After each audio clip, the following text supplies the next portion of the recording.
नमस्कार, यो खबर भित्रको खबर हो र म सुमन ढुङ्गाना। दर्शकवृन्द, तपाईको भान्सामा हरेक दिन पाक्ने चामलको खबर लिएर उपस्थित भएका छौं आजको श्रृङ्खलामा। हो, हाम्रो देशलाई कृषि प्रधान देश भनेर चिन्छौं र अरूलाई पनि चिनाउँछौं। तर के तपाईको भान्सामा हरेक साँझ बिहान पाक्ने चामल हाम्रै देशमा उत्पादित धानको हो त? यो प्रश्न तपाईले आफैलाई सोध्नुहोस्। धेरैको जवाब आउँछ, हैन, यो त आयातित चामल हो। हामीले हाम्रो देशलाई कृषि प्रधान देश भनिरहँदा हाम्रो देशमा आयात हुने धान र चामलको तथ्याङ्क र वार्षिक रूपमा बाहिरिएको हाम्रो रकमबारे थाहा पाउनुभयो भने तपाईले जिब्रो चुक्नुहुनेछ। कृषि प्रधान देशको कथित कृषि क्रान्ति र हाम्रै भान्साको चामलको खबर देखाउनेछौं आजको खबर भित्रको खबरमा। गौरवपूर्ण देशको धान इतिहास। यसमा भनिएको छ हाम्रो देश नेपालबाट वार्षिक 82% भन्दा बढी सामान निर्यात गरिँदो रहेछ। कृषि प्रधान देशको बिजोक धान उत्पादन। राज्यको तर्फबाट धान उत्पादन गर्नको लागि मल, बिउ, बिजनदेखि लिएर सिँचाइ हैन जस्ता आधारभूत उत्पादनका सामग्रीहरूको व्यवस्थापन गर्ने कुराहरू पनि भएको पाइँदैन। जनताको भान्सा भित्रको वास्तविकता, आयातले धानेको धान र विदेशीको अरबौं रकमको तथ्याङ्क खोजी।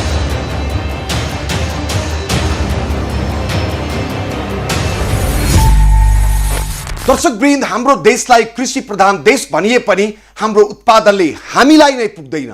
खेती गर्ने परम्परा बिस्तारै हराउँदै गएको छ। किसानी गर्नेहरूले पनि व्यावसायिक कृषि भन्दा आफ्नो परिवारलाई मात्र पुग्ने उत्पादन गरिरहेका छन्। कुनै समय 93% जनता कृषिमा थिए, त्यो संख्या घटेर 60% को हाराहारीमा झरिसकेको छ। यो त सम्पूर्ण कृषिको कुरा भयो। अझ हाम्रो प्रमुख अन्न धानको अवस्था झनै दयनीय छ। तपाईको भान्सामा पाक्ने चामल प्राय आयातित चामल हो। तर 4 दशक अघि नेपालले धान निर्यात गर्थ्यो र राज्य कोषको ढुकुटीमा रकम जम्मा गर्थ्यो भन्दा तपाईलाई यो एका देशको कथा लाग्न सक्छ। विश्वका अन्य कृषि प्रधान मुलुकहरूले मारेको फड्को हेर्ने हो भने हामीले आफूलाई कृषि प्रधान मुलुकको जनता हौं भन्न लाज लाग्नुपर्ने हो। तर हामी आयातित कृषि उपज प्रयोग गरेर भए पनि कृषि प्रधान देशका जनता भन्दै कथित रूपमा गौरव गर्न छाडेका छैनौं। नेपालको गौरव गर्न लायक त्यो छेड सम्झिँदा अहिले तपाई अचम्मित हुनुहुनेछ। त्यति बेला नेपालसँग चामल किन्न हाम्रा ठूला 2 छिमेकी भारत र चीन मात्र होइन, अन्य थुप्रै मुलुकको लाइन लाग्थ्यो।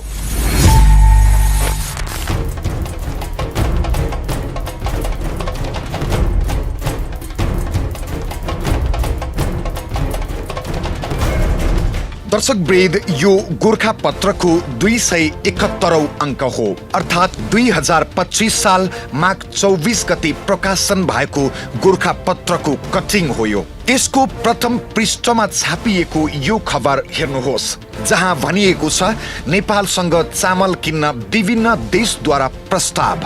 माघ 23 गते नेपालसँग विभिन्न मुलुकहरूले चामल किन्ने प्रस्ताव गरेका थिए। माघ 23 गते नेपालसँग विभिन्न मुलुकहरूले चामल किन्ने प्रस्ताव गरेका थिए भनेर सरकारी समाचार एजेन्सी राससले यो खबर बनाएको थियो। त्यति बेलाको त्यो खबर जस्ताको तस्तै सुन्नुहोस्। काठमाडौँ माघ 23 गते नेपालसँग विभिन्न मुलुकहरूले चामल किन्न प्रस्ताव भएको कुरा ज्ञात भएको छ। यस वर्ष नेपाललाई चाहिने भन्दा 30 देखि 40 लाख मनसम्म चामल बढी हुने सम्बन्धित क्षेत्रमा अनुमान गरिएको छ। नेपाललाई बढी भएको खाद्यान्न स्टर्लिङ पाउन्डमा खरिद गर्न अरब खाडीका मुलुकहरूबाट लेखापढी भएको कुरा थाहा भएको छ।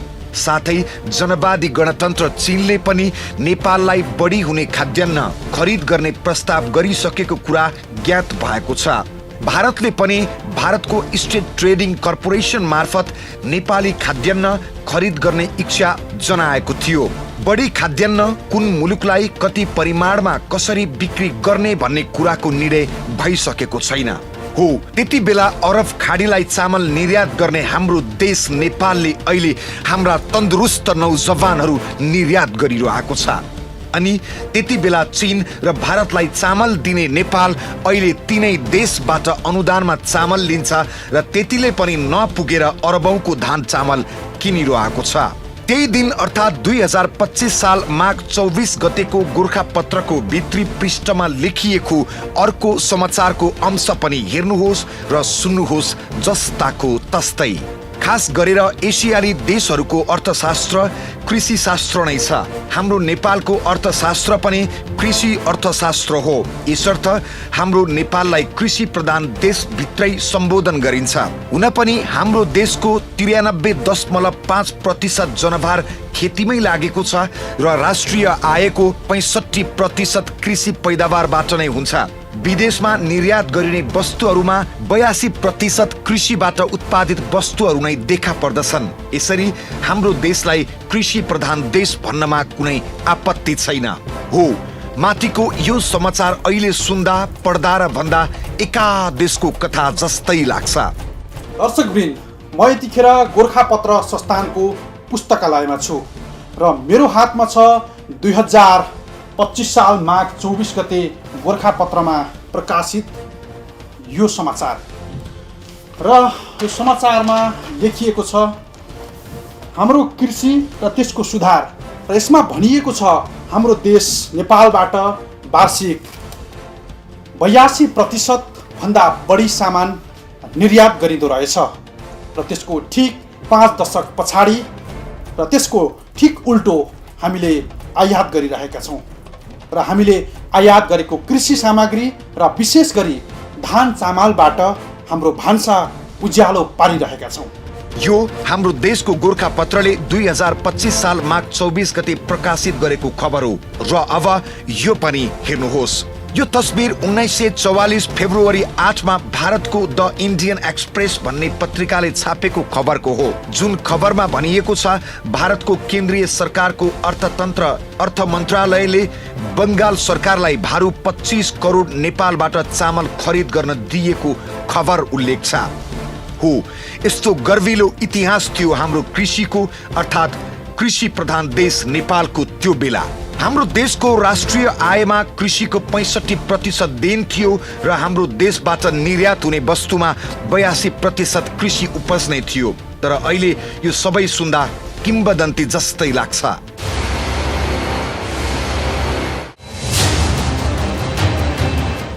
धान नेपालको प्रमुख खाद्यान्न बाली हो। 2/3 जनसङ्ख्या कृषिमा निर्भर रहेको हाम्रो मुलुकमा 2025 सालमा कुल गृहस्थ उत्पादन 93.5% कृषिले ओगटेको थियो। तर अहिले कुल गृहस्थ उत्पादनमा 26.50% अंश मात्र कृषिको रहेको छ। तर पनि हामीले कृषि प्रधान देशको रटान रट्न भने छाडेका छैनौं। हाम्रो प्रमुख बाली धानको कृषि क्षेत्रको गृहस्थ उत्पादनमा 15.35% र कुल गृहस्थ उत्पादनमा 4.06% मात्रै दिन्छ। नेपालका 77 जिल्लाका मनाङ र मुस्ताङ बाहेक अरू जिल्लाहरूमा धान खेती गरिन्छ। नेपालमा समुद्र सतह भन्दा 60 मिटर झापा माथिदेखि 3050 मिटर जुम्लासम्म धान उत्पादन हुन्छ। तर भौगोलिक हिसाबले उच्च पहाडी क्षेत्रमा करिब 5%, मध्य पहाडमा 25% र तराईमा 70% धानको उत्पादन हुन्छ। ओ उत्पादन हुन्छ तर गर्न भने सकिएको छैन। र पनि हाम्रा पुर्खाले बनाइदिएको कृषि प्रधान देश नेपाललाई अहिले पनि केही भन्न छाडेका छैनौं। आयात प्रधान देश नेपाल भइसकेको यो अवस्थामा पनि। हो दर्शकवृन्द, आज भन्दा 4 दशक अघिको नेपालको कृषि हेर्ने हो भने अहिलेको जेन्स र साइबर पुस्तालाई एका देशको कथा लाग्छ। पौराणिक पद्धतिले गरेको कृषि उत्पादनले नेपाल आत्मनिर्भर मात्रै थिएन, विश्वको थुप्रै देशहरूमा निर्यात हुन्थ्यो हाम्रो धान र विदेशी पैसा मनग्गे आम्दानी गर्थ्यो त्यति बेलाको नेपालले। नेपालसँग चामल किन्न विभिन्न देशको प्रस्ताव आउँथ्यो। हाम्रो कुल गृहस्थ उत्पादनमा कृषिले 65% ओगटेको थियो 4 दशक पहिला। हुन त त्यति बेलाको जनसङ्ख्या कम थियो भन्ने जवाब पनि आउला, तर जनसङ्ख्या अनुरूप उत्पादन र कृषि पेसामा लाग्नेहरूको सङ्ख्या पनि बढ्नुपर्ने हो, तर त्यसो भने हुन सकेन। हाम्रो देशको कृषिको अवस्था र वर्षेनी घट्दो उत्पादनको तथ्याङ्क अनि कृषि उपजमा कति रकम विदेशिन्छ त्यो तथ्याङ्क देखाउनेछौँ। अहिलेको लागि विश्राम। दर्शकवृन्द, 4 दशक अघि हाम्रो देशसँग चामल किन्न प्रस्ताव गर्ने चीन, भारत लगायतका देशहरू अहिले हामीलाई नै चामल अनुदान दिन्छन् र त्यतिले पनि नपुगेर हामीले तिनै देशहरूसँग खरिद गरी आयात गरिरहेका छौँ।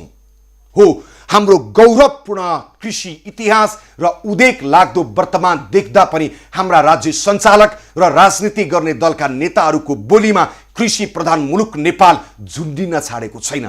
अझ त्यसमाथि लाज नै पचाएर कृषि क्रान्तिको नारा फलाकिरहेछन् चौबाटोमा। अब कृषि प्रधान देश नेपाल होइन, आयात प्रधान देश नेपाल बनिसकेको छ।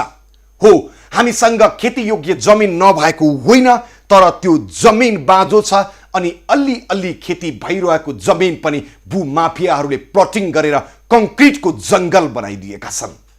वर्षेनी हाम्रो उत्पादन घट्दै गइरहेको छ। अझ लाजमर्दो कुरा त के भने कृषि विभागसँग कति जग्गामा उत्पादन भइरहेको छ, कति बाँझो छ भन्ने तथ्याङ्क नै छैन। उता खेती गर्छु भन्ने किसान अझै पौराणिक पद्धति अपनाउन बाध्य छन् र मल बिउ बिजन समेत पाउँदैनन्। हो, यही हो कृषि प्रधान देशको आधुनिक कृषि क्रान्ति।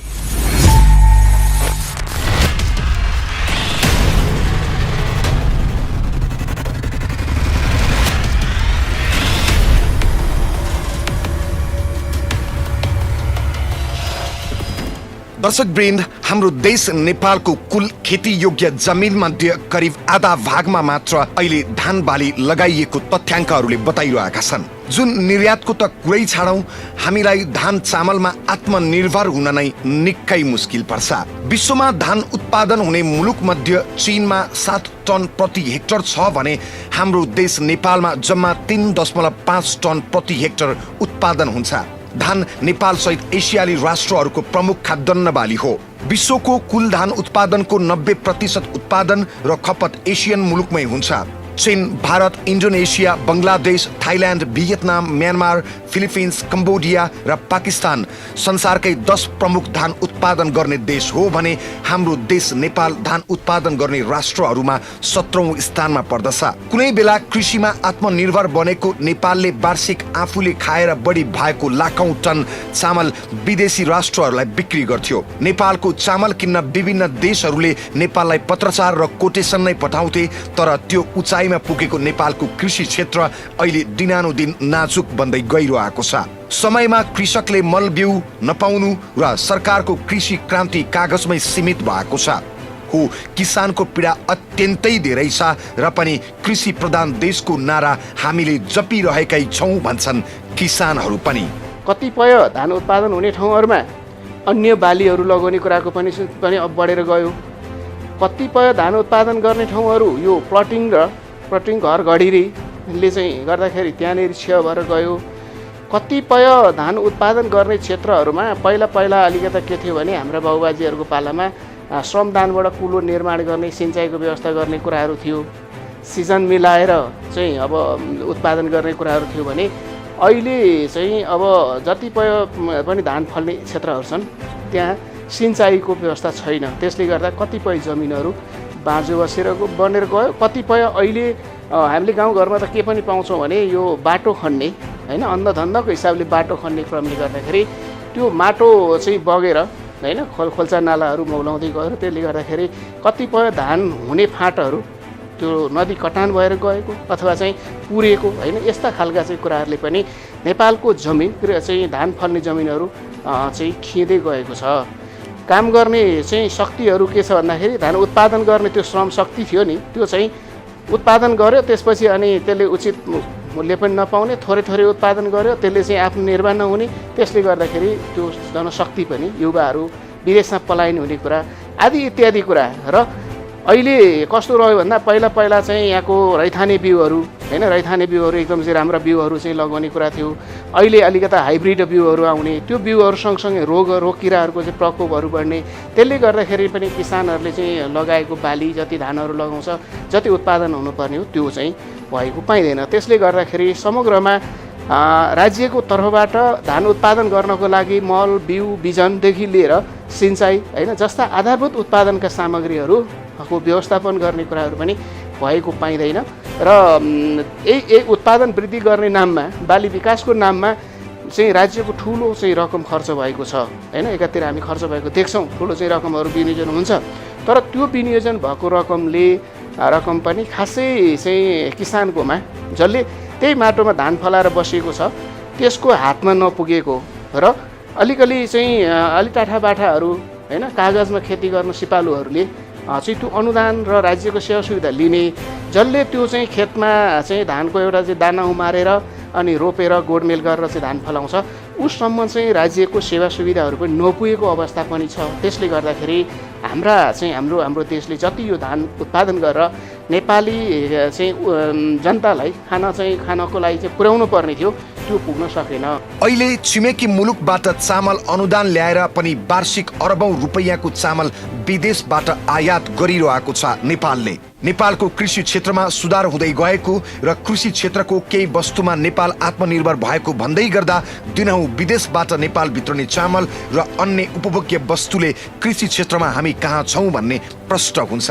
केही वर्ष यता जिनो अङ्कले धान उत्पादन र खेती बढेको भने छ, तर यसलाई ठुलो उपलब्धि मान्न भने सकिन्न। सरकारी तथ्याङ्क हेर्ने हो भने यो आर्थिक वर्षमा कुल धानको उत्पादन गत वर्षको तुलनामा 70,831 मेट्रिक टनले वृद्धि भई 56,21,710 मेट्रिक टन पुगेको छ अनि 14,559 हेक्टर क्षेत्रफलमा धान खेती वृद्धि भई यो वर्ष कुल 14,73,474 हेक्टर क्षेत्रफलमा धान खेती भएको सरकारी तथ्याङ्क छ।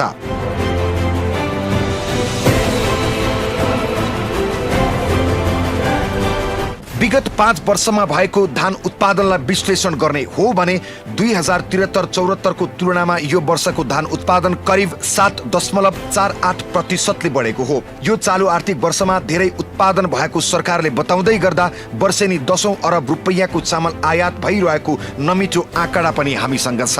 सोझो हिसाबले नेपाललाई पूर्ण आत्मनिर्भर हुन 70 लाख मेट्रिक टन धान वर्षेनी चाहिने देखिन्छ। तर सरकारी अधिकारीहरू शहरका बासिन्दाले बासनादार आयातित चामल रुचाउनका कारण नेपालको चामल आयातको परिमाण बढेको हुन सक्ने बताइरहेका छन्। तर उनीहरूसँग पनि कृषिमा आत्मनिर्भर बन्ने कुनै ठोस योजना खासै छैन। उता सरकारकै कुरा गर्ने हो भने सरकारले नेपालमा वास्तवमै धानको लागि उर्वरशील खेतीयोग्य जमिन कति छ भनेर अहिलेसम्म आँकडा निकाल्न सकेको छैन। कृषि विभागको लाजमर्दो यो भनाइ पनि हेर्नुहोस्। नेपालको धानको टोटल जुन नेपालको खेतीयोग्य जग्गा छ नेपालको, त्यति मध्ये अहिले नेपालमा 14,73,774 हेक्टर एरियामा चाहिँ धान उत्पादन भएको छ। अहिलेसम्मलाई 77-78 को डाटाले हेर्दा चाहिँ त्यति एरियामा चाहिँ धान उत्पादन भएको देखिन्छ। इम्पोर्ट एक्सपोर्टको डेटाहरूलाई हेर्दा चाहिँ हाम्रो धानको आयात धानभन्दा पनि चामलको आयात बढिरहेको देखिन्छ।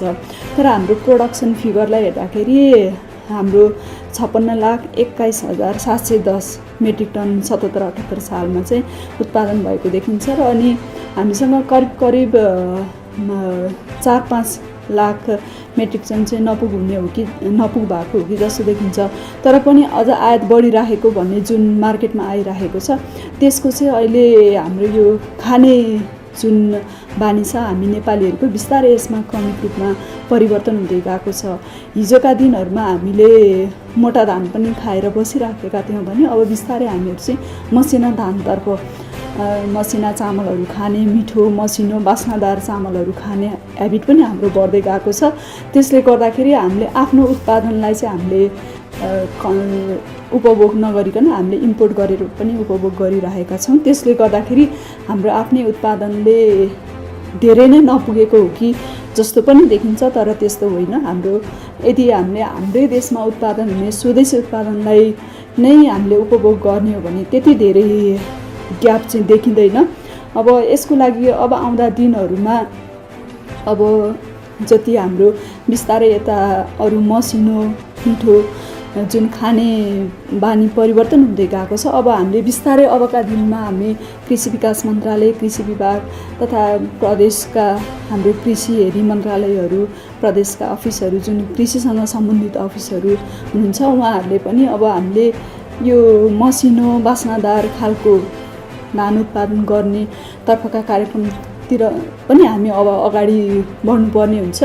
यो मार्केटले जस्तो डिमान्ड गरेको छ त्यतातिर पनि अब हामी आफ्नो कार्यक्रमहरूलाई चाहिँ त्यतातिर पनि सम्बोधन गर्दै लानुपर्ने अवस्था पनि आउँछ। हो, अहिलेको अवस्था र कृषि विभागको भनाइलाई आधार मान्ने हो भने पनि निकट भविष्यमै धान चामल लगायत कृषि उत्पादनमा आत्मनिर्भर बन्न हाम्रो देशलाई त्यति सहज छैन। सरकारी तथ्याङ्क हेर्दा आर्थिक वर्ष 2073-74 मा धानको जम्मा उत्पादन 52,30,337 मेट्रिक टन भएको थियो भने 2074-75 मा आउँदा धानको जम्मा उत्पादन 51,51,925 मेट्रिक टन हुन पुग्यो। त्यस्तै 2075-76 मा 56,10,011 मेट्रिक टन, 2076-77 मा 55,50,887 मेट्रिक टन, 2077-78 मा आइपुग्दा 56,21,710 मेट्रिक टन धान उत्पादन भएको छ।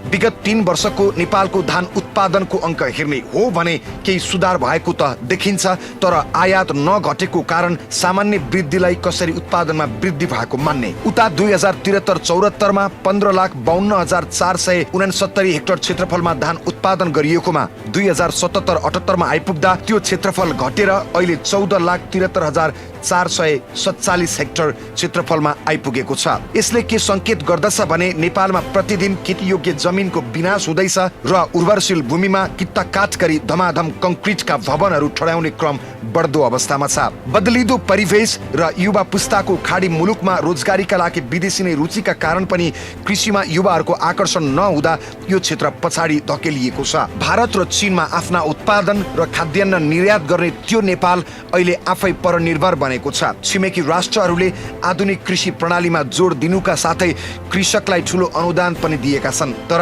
हाम्रो कृषि अझै पनि निर्वाहमुखी र काम चलाउको स्थितिमा गुज्रिरहेको छ। दर्शकवृन्द, कृषि र किसानका लागि काम गर्ने सरकारी निकायको जवाब सुन्दा दिक्दार लागेर आउँछ। कति जमिन खेतीयोग्य छ, कतिमा खेती भइरहेको छ, बाँझो जमिन कति छ र बाँझो जमिनमा उत्पादन गर्न सक्यो भने आयातमा कति प्रतिशत कमी आउन सक्छ, यसको कुनै अध्ययन र लेखाजोखा छैन। तर पनि आधुनिक कृषि क्रान्तिको रटान रट्न छाडिएको छैन। उता अहिलेको जमानामा पनि पुरातन पद्धतिमै किसानी गर्न बाध्य छन् किसानहरू। समयमा मल र बिउ बिजन पाउँदैनन्, सबै खेतीयोग्य जमिनमा सिँचाइ पुगेको छैन, जसका कारण वर्षेनी करिब 30 अर्बको धान चामलको आयात गरिरहेको छ मेरो देश नेपाल। धान चामलको आयात तथ्याङ्क र विदेशीयको रकम देखाउनेछौँ अहिलेको लागि विश्राम। दर्शकवृन्द, 4 दशक अघि खाडी मुलुकमा नेपालले धान निर्यात गर्थ्यो, तर अहिले धान चामल आयात गर्छ र हाम्रा ऊर्जाशील नौजवानहरू भने निर्यात गरिरहेको छ, जुन अत्यन्तै लाजमर्दो कुरा हो। हुन त सरकारले कृषिमा अनुदान, सस्तोमा ब्याजमा ऋण अनि कृषि औजारमा भन्सार छुट दिएको छ, तर त्यो पनि सुविधाले कृषिजन्य उपजको उत्पादनमा कुनै प्रभाव जमाएको छैन। भन्सार विभागको तथ्याङ्कले भन्छ हाम्रो देशमा धान चामल र कनिकाको आयातले वर्षेनी 30 अर्ब भन्दा बढी रकम विदेशिएको छ। उता हरेक स्थानीय तहलाई बाली विकासको लागि भन्दै अरबौं रकम पनि वर्षेनी खर्च भइरहेको छ। कृषि प्रधान देशको धान पीडा हो। अहिलेको अवस्था हेर्ने हो भने नेपाल दूध जन्य पदार्थ र कुखुराको मासु र अण्डामा मात्रै आत्मनिर्भर छ। यो बाहेक प्राय सबै कृषिजन्य उपजमा नेपाल परनिर्भर हुनुपर्छ। हो, भन्सार विभागको तथ्याङ्क पल्टाउने हो भने कृषि उपजमा मात्रै खरबौं रकम विदेशिएको छ हाम्रो देशबाट, र पनि हामी भनिरहेका छौँ कृषि प्रधान देश हाम्रो नेपाल।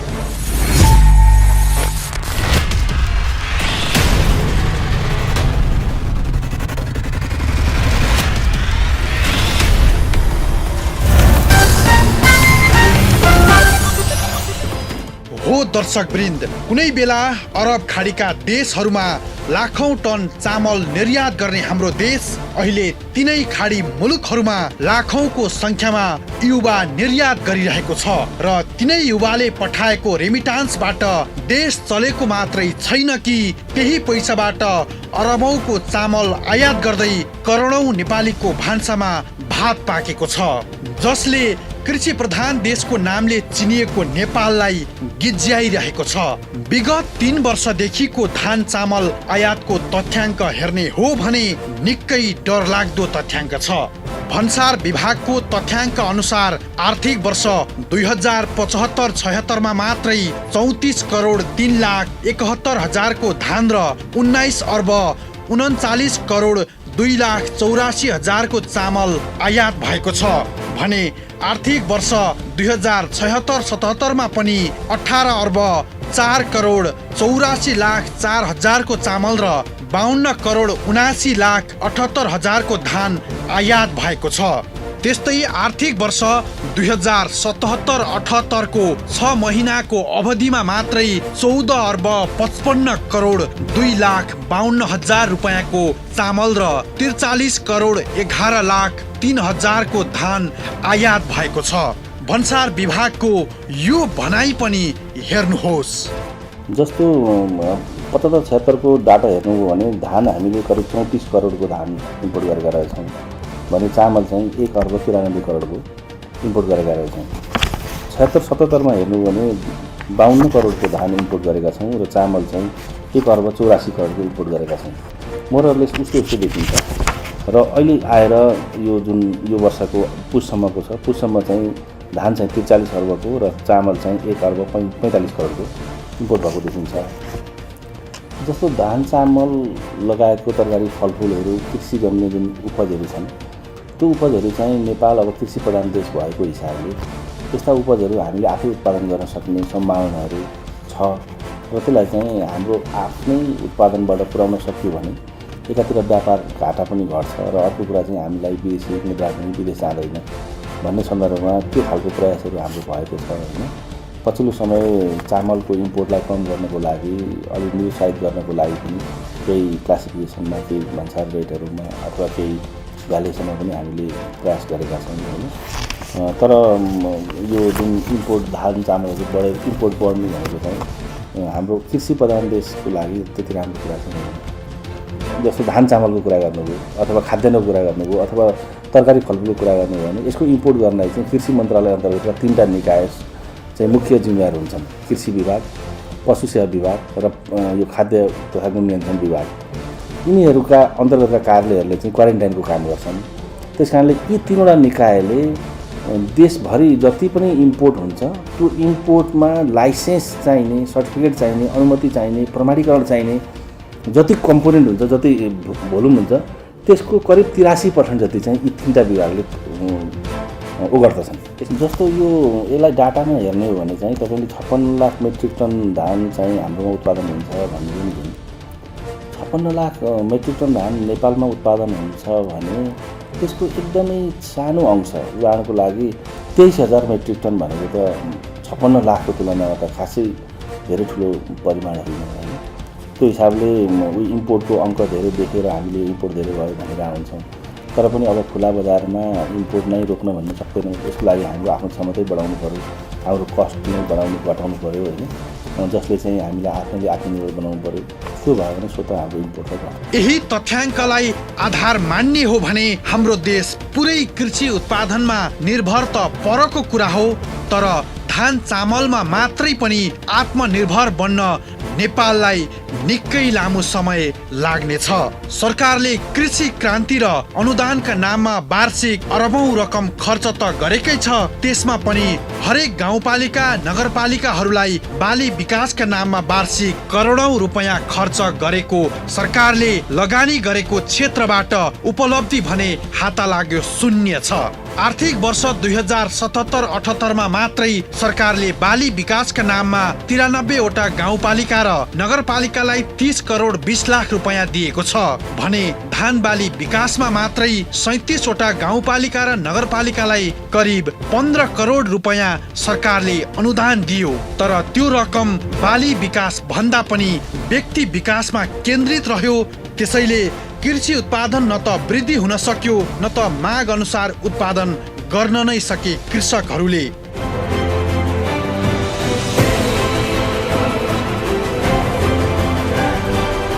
जमिनमा भन्दा पनि कागजमा खेती गर्न जानेकाहरूले अनुदानको फाइदा उठाइरहे, तर जो वास्तविक किसान हो उसले खेती सुरु गर्ने समयमा सिंचाई मल बिउ नपाएर रुन्छन्। त्यसपछि जेनतेन दुःख गरेर आफ्नै खेतबारीमा रगत पसिना चुहाएर उब्जाएको उत्पादनको मूल्य रकम नपाएर सधैँ आँसुमा डुबिरहेका छन् कृषकहरू। हो यही हो हाम्रो देशका वास्तविक किसानको वास्तविकता। अनि कसरी हुन्छ उत्पादनमा वृद्धि? तर सरकार 5 वर्षमा कृषि उत्पादन दोब्बर बनाउने भनेर सुगा रटान रटिरहेकै छ। त्यसका लागि धानको उत्पादन पनि उस्तै अनुपातमा दोब्बर हुन पर्छ। तर सिंचाई मलखाद बिउ बिजन यान्त्रिकरण तथा कृषि कामदार अभाव जस्ता विद्यमान समस्या ज्यूका त्यौं रहेसम्म उक्त लक्ष्य आकाशको फल आँखातरी मर मात्र हुने निश्चित छ। दर्शकवृन्द, आज भन्दा 4 दशक अघिको नेपालको कृषि अवस्थालाई सम्झिने हो भने अहिले हामीलाई पौराणिक किम्वदन्ती जस्तो लाग्छ। हामीलाई पर्याप्त मात्रामा पुगेर निर्यात समेत गरेर राज्यको ढुकुटी भर्ने त्यो बेलाको कृषि अहिलेसम्म आइपुग्दा परनिर्भरतामा भर पर्नु परेको नमिठो अवस्था हो हाम्रो लागि। एकातिर 10औं अर्ब रकम वर्षेनी विदेशिएको छ कृषि उपज वस्तु खरिदमा, उता अर्कोतर्फ वर्षेनी कृषिको नाममा खर्बौं रकम खर्च पनि भइरहेको छ। तर उत्पादनको अवस्था भने कति पनि चित्त बुझ्ने खालको छैन। अनि ऋण बोकेर गरिएको खेती र त्यसबाट भएको उत्पादनले आयात गरेको उत्पादनसँग लड्नु परेको छ। बजारको उस्तै कमी छ अनि बिचौलियाको धन्दा र बिगबिगी। अब भन्नुहोस् यो अवस्थामा कसरी रह्यो र हाम्रो देश कृषि प्रधान? अझ त्यसमाथि आधुनिक कृषि क्रान्तिको जप जप्न छाडेका छैनौँ हामी। हाम्रा नौजवानहरू खाडीमा निर्यात गर्दै कृषि उपज आयात गरिरहेको देशले के हामी कृषि प्रधान हौं भन्न मिल्छ? यो प्रश्न सहित आजको कार्यक्रम यति नै। सोमबार अर्को विषय लिएर उपस्थित हुनेछु। खबरभित्रको खबरको लागि हेर्दै रहनुहोला एभी न्यूज खबर। नमस्ते।